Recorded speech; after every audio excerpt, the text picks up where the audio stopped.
ये हिंदुस्तान की जनता को समझना पड़ेगा। असली मुद्दों पर आ जाओ। जो डॉक्टर कुलदीप मलिक सबने देख रहा है, शिक्षा की बात कर लो, स्वास्थ्य की बात कर लो, खराब होते हुए पर्यावरण की बात कर लो, बेरोजगारी की बात कर लो, किसानों की बात कर लो, कितनी समस्याएं इस देश में है। और बस तुम हिंदू मुस्लिम समझ नहीं आती तुम्हें। हरी पीढ़ी बर्बाद हो रही, हरे डॉक्टर पढ़ नहीं सकते, तुम जो है मरने लगे, घर घर में कैंसर घुस गया, सांस लेने के लिए हवा नहीं रही, पीने के लिए पानी नहीं रहा, खाने के लिए शुद्ध खाना नहीं रहा, शिक्षक देश में बर्बाद हो गए, शिक्षक सामाजिक राजनीति और आर्थिक रूप से खत्म कर दिए। तुम हिंदू मुस्लिम बाहर में भी हिंदू मुस्लिम करने लगे, तुम देखने लगे कि भाई अगर ये सरकार है तो वहाँ जो है सहायता नहीं, अरे ढूंढ के मत जाओ, शर्म नहीं आता रहा। और अपने घर को जो है भरा जा रहा। मैंने भी बताने कि यह सरकार को लूट की सरकार है और फूट की सरकार है। भाई ये तो लूट ली और फूट डाल दी धर्मों के बीच में, जातियों के बीच में। तो कहीं ना कहीं ये जनता को समझना पड़ेगा। भाई हम तो समझिए, मैं तो पश्चिम उत्तर प्रदेश से दंगे हुए थे 2013 के दंगों के बाद सबसे ज्यादा पीड़ा हम लोगों ने झेली। लेकिन हमें क्या मिला? हम ये समझे नेता बन गए। जो आदमी काम का प्रधान बनने लायक नहीं था, वे आदमी संसद बन गए, वे आदमी मंत्री बन गए। लेकिन दंगों में हिंदू भी बर्बाद हुआ और मुसलमान भी बर्बाद हुआ। नेताओं का फायदा हुआ। को मिनी पाकिस्तान कहा जाता है, उनको बदनाम किया जाता है, ये तो आतंकी है। लेकिन उन्हीं लोगों ने वहाँ ट्रक भर भर के रसद सामग्री पहुंचाई है पंजाब में। लेकिन हिंदुओं के जो बहुत बड़े संगठन है, चाहे आरएसएस हो, चाहे बजरंग दल हो, विश्व हिंदू परिषद हो, चाहे भीम सेना हो, भीम आर्मी हो, युवा वाहिनी हो, हिंदू युवा वाहिनी हो, दुर्गा वाहिनी हो, ये जो बहुत सारे बना रखे संगठन, करणी सेना, शिवसेना, तलवार घुमाते हैं जनता में। आखिर ये किसके काम आएंगे जब वो पीड़ितों के काम नहीं आ रहे हैं आज के जमाने में? देखिए श्रीमान जी, ये क्वेश्चन अपने आप में बहुत ही इंपॉर्टेंट है। और मैं बताऊं कि सब राजनीति है, सब राजनीति है। ये देश के नेता केवल और केवल देखिए 3 बात बता रहा, खास तौर से भारतीय जनता पार्टी के बारे में बता रहा। भारतीय जनता पार्टी ने बांट रखा, भारतीय जनता पार्टी ने लूट रखा, है ना। और बांट किस उस पर रखा? केवल और केवल धर्म के नाम पे, धर्म के नाम पे, जाति के नाम पे ये लोगों को लड़वा रहे और कहीं ना कहीं अपना उल्लू सीधा कर दे। दूसरी बात, मैं लूट की बात कर रहा, इन्होंने तो लूट भी मचा रखी। भाई एक बात बताओ, आम इंसान को लूट के ये जो है अपना घर भरने लग रहे। आप देखो ना, तो कहीं ना कहीं जनता को ये बात समझनी पड़ेगी।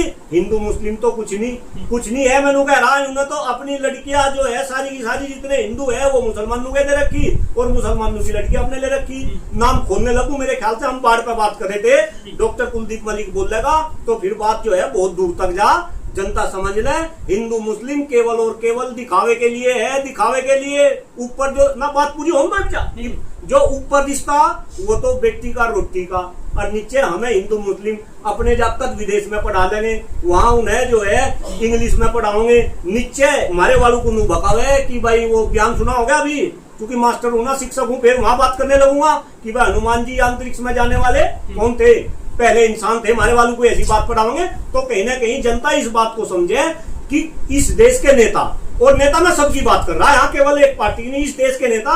यहाँ चूंकि बीजेपी की बात इस वजह से हो रही कि फिलहाल वर्तमान में भारतीय जनता पार्टी की सरकार है 2014 से है। 2014 से ये सरकार इस वजह से है कि इसे कुछ अलग करना था देश में। पता आपको तो इस बात का, आप तो पत्रकार है, इसे कुछ अलग करना था। फिर उन मुद्दों पे चला जाऊंगा, लेकिन वहां तो काम हुआ नहीं। बस ये बांटने लगे, और कभी नूह के दंगे, और कभी यहाँ के यूपी के दंगे, और कभी मुजफ्फरनगर के दंगे, और कभी फला दंगे, बस दंगों में उलझा रखा। लेकिन सर, जब विपदा है हरियाणा, पंजाब में, राजस्थान में, दिल्ली में, पश्चिम उत्तर प्रदेश में, तो मुसलमानों ने अपने मकबरे खोल दिए हैं, मस्जिदें खोल दी हैं, और उन्होंने अपना सब कुछ पैसा भी इकट्ठा किया, रसद सामग्री पहुंचाई है। लेकिन हिंदुओं ने अपने मंदिरों के दरवाजे क्यों नहीं खोले? पूरी दुनिया में सबसे ज्यादा दान दिया जाता है हिंदुओं के मंदिर में। नहीं, वो पैसा किससे काम आएगा? मेरी समझ में एक तो यह बात नहीं आ रही, अगर यह बाढ़ की विपदा है तो इसे हम हिंदू मुस्लिम के एंगल से मंदिर में मैं बता रहा। आप मस्जिद पे चले गए, मंदिर पे चले गए, भाई ये एक दूसरा इशू है। रही बात कि भाई हाँ मंदिर में भी इतना पैसा है, इतना पैसा है। भाई इस देश में पैसा ही धर्म के नाम पे। मैं तो कह रहा, आप ये मेरा इंटरव्यू ले रहे, आप पत्रकार हो और आप एक धार्मिक तिलक विलक लगाओ और बढ़िया जो है धर्म की बात करो, इतनी कमाई करोगे, इतनी कमाई करोगे, आप सोच नहीं सकते। लेकिन फिलहाल यहाँ बाढ़ की बात हो रही, यहाँ राहत की बात हो रही। मेरे ख्याल से हर एंगल को हिंदू मुस्लिम के चश्मे से देखना, और अगर मुसलमानों ने अपनी मस्जिद के दरवाजे खोल दिए तो हिंदू को भी दरवाजे खोलने चाहिए। मैं तो अभी एक वीडियो देख रहा था, किसी हिंदू में कुछ रुकने के लिए कुछ उसके कहते कि भाई हाँ आदमी रुक जाएंगे, तो ये कहा कि भाई ये तो जो है मंदिर को लूट लेंगे। इस तरीके की घटनाएं होनी चाहिए। शर्म नहीं आती आपको? आप इस तरीके की बात करते हैं, शर्म नहीं आती? कहाँ का धर्म, किसका धर्म? अरे धर्म के अंदर तो दया होती है, धर्म के अंदर तो करुणा होती है, धर्म के अंदर तो धैर्य होता है। तो कहीं ना कहीं ये अपने आप में बहुत ही सोचनीय है। सर, हमारे देश के लोग कह रहे थे, बीजेपी समर्थित लोग, कि पाकिस्तान को प्यासा मार देंगे, वहां पानी नहीं देंगे, लेकिन इस बाढ़ ने सारी सीमाएं तोड़ दी। वहां न केवल पानी पहुंचा है बल्कि यहाँ से दुधारू पशु भी चले गए हैं बह करके। क्या कहना चाहूंगे? देखिए, आपके इस प्रश्न पे बस मुझे एक गाना याद आ रहा।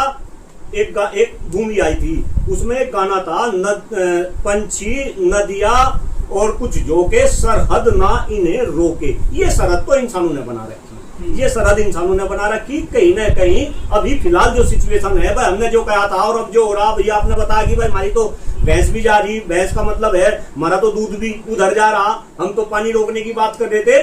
तो सरहद ये ऊपर वाले ने नहीं बना रखी, ये तो हमने ही सरहद बनाई। और ठीक है श्रीमान जी, एक बहुत बड़ी बात बता रहा, जरा समझे। हिंदुस्तान के 150 करोड़ लोग, देश काल और परिस्थिति, फिर मैं रिपीट कर रहा अपने सेंटेंस को, देश काल और परिस्थिति हमेशा बदलती रही है। अभी देखो आप थोड़ा मुद्दा हटके हो गया, विदेश नीति की बात करो। चाइना के साथ में पहले क्या संबंध थे, ट्रंप ने जो है आंख दिखाई, हम चाइना की गोदी में जाके बैठ गए, तो परिस्थिति बदल गई। तो ऐसे ही देश काल परिस्थिति, हमने पाकिस्तान को ऐसा बोला था, अब ऐसा हो रहा, तो ये बदलती रहे। इसमें मेरे ख्याल से ना आप कुछ कर सकते ना हम कुछ कर सकते, और देश काल और परिस्थिति के अकॉर्डिंग ही हमें काम करना चाहिए, मेरा ये भी मानना है। तो जिस तरह से बर्बाद हुआ है ये हरियाणा, सरकार को कैसे कदम उठाने चाहिए? क्या वो लोन माफ किए जाए, कृषि जो ऋण है वो माफ किए जाए, या मुआवजा दिया जाए? नहीं, देखिए भाई, सरकार को तो हर संभव कदम उठाने चाहिए। फिलहाल तो जो भी विपत्ति है उसमें जो तत्कालीन जो है उन्हें राहत पहुंचाई जाए,